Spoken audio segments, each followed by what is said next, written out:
देखिए, कभी कभी ये लोग युद्ध की बात करते हैं। मैं नहीं जानता कि वे अपने विमानों के जरिए आखिर करना क्या चाहते हैं, लेकिन यह कोई नई बात नहीं है। अतीत में भी अमेरिका बार बार यह धमकी देता रहा है कि सभी विकल्प खुले हैं, और इसका मतलब होता है हर विकल्प, यहाँ तक कि युद्ध का विकल्प भी। अब यह सज्जन बार बार दावा कर रहे हैं कि उन्होंने विमान तैनात कर दिए हैं, लेकिन सवाल यह है कि इसके जवाब में हमने वास्तव में क्या किया है। मेरा मानना है कि ईरान की जनता को इन बातों से डरने की कोई जरूरत नहीं है। ईरान की जनता ऐसे बयानों से प्रभावित नहीं होती। वे वास्तव में डरने वाले नहीं हैं। हम युद्ध शुरू करने वाले नहीं हैं। हम किसी पर जुल्म नहीं करना चाहते। हम किसी भी देश पर हमला नहीं करना चाहते।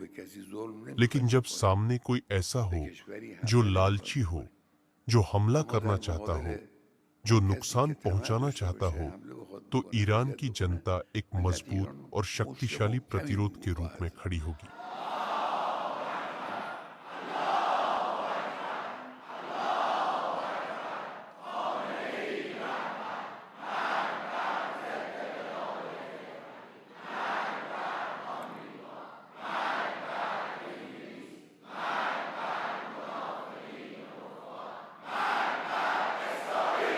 अमेरिकियों को यह बात अच्छी तरह समझ लेनी चाहिए कि अगर इस बार उन्होंने युद्ध छेड़ा तो वह केवल एक देश तक सीमित नहीं रहेगा।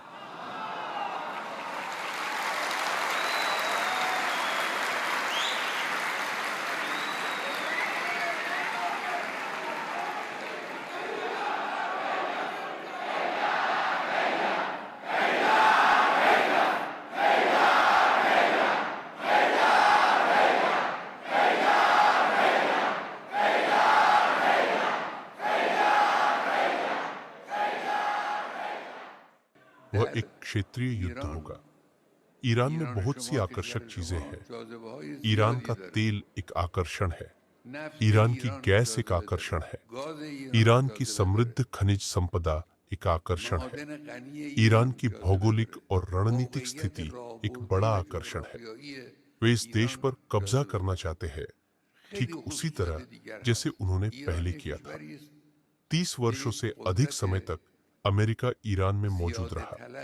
संसाधन उनके हाथों में थे, तेल उनके हाथों में था, राजनीति, सुरक्षा और वैश्विक संबंध उनके नियंत्रण में थे। वे जो चाहते थे वही करते थे। लेकिन अब उनका हाथ काट दिया गया है। वे फिर से उसी हालत में लौटना चाहते हैं जैसी पहलवी शासन के दौर में थी। लेकिन ईरान की कौम डटी हुई है। वह अपनी रक्षा कर रही है और उनके रास्ते में एक मजबूत बाधा बनकर खड़ी है। मानवाधिकार और ऐसी दूसरी बातें सिर्फ खोखले शब्द हैं जिनका कोई वास्तविक मूल्य नहीं है। असल मुद्दा यह है कि उनमें लालच है और ईरान डटा हुआ है। ईरान आगे भी डटा रहेगा और ईश्वर की इच्छा से वह सामने वाले को उसकी शरारत और उत्पीड़न से निराश कर देगा।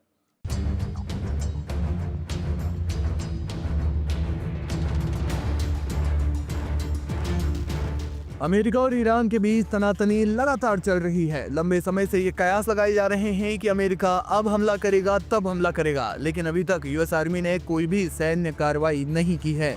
अब इसका कारण सामने आया है। अमेरिका के विदेश मंत्री मार्को रूबियो ने इसे लेकर एक बयान दिया है। उन्होंने खुले तौर पर स्वीकार किया कि अमेरिका इस समय एक अजीब दुविधा में फंसा है। रूबियो के अनुसार मिडिल ईस्ट में तैनात 30,000 से 40,000 अमेरिकी सैनिक इस समय ईरानी मिसाइलों की किलिंग रेंज में हैं। मार्को रूबियो ने यह भी कहा कि हम अपने सहयोगियों को भी प्लान नहीं बता सकते। उनका ये बयान अमेरिका की घबराहट और गोपनीयता दोनों को उजागर करता है। ये बयान संकेत देता है कि अमेरिका को न केवल ईरान से बल्कि अपने ही खेमे से जानकारी लीक होने का डर है। जब उनसे पूछा गया कि क्या वॉशिंगटन ने पर्शियन गल्फ के साथ ईरान में संभावित कार्रवाई को शेयर किया है या उसके प्लान को शेयर किया है, तो फिर उन्होंने फॉक्स न्यूज से कहा कि हम उन्हें अपनी तैयारी या प्लान नहीं बता सकते। अगर उन्हें प्लान बताया गया तो ये लगभग उतना ही खतरनाक होगा जितना आपको बताना, या फिर ये और भी ज्यादा बुरा हो सकता है। उन्होंने कहा कि प्लान ये है कि ईरान हमसे बात कर रहा है और हम देखेंगे कि आगे क्या कुछ कर सकते हैं।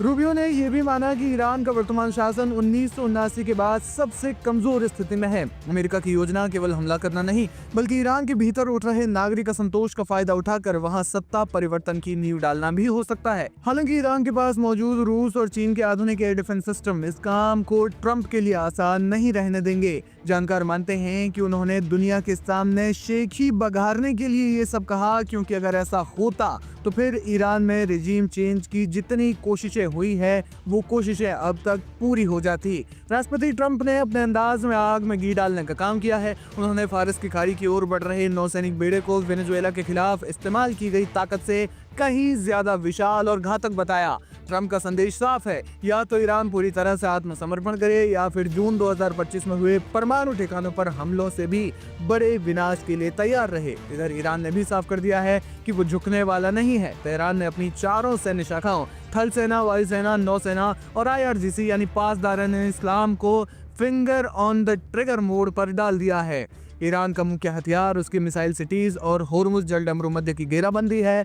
विश्व अब सांसें थामकर उस पल का इंतजार कर रहा है जब ट्रंप का ये विशाल बेड़ा ईरानी सीमाओं के और ज्यादा करीब पहुंचेगा। ये मनोवैज्ञानिक दबाव है या फिर महायुद्ध का आगाज, इसका फैसला कुछ समय बाद हो जाएगा। फिलहाल मार्को रूबियो के इस बयान पर आपका क्या है कहना, हमें कमेंट सेक्शन में जाकर जरूर बताएं।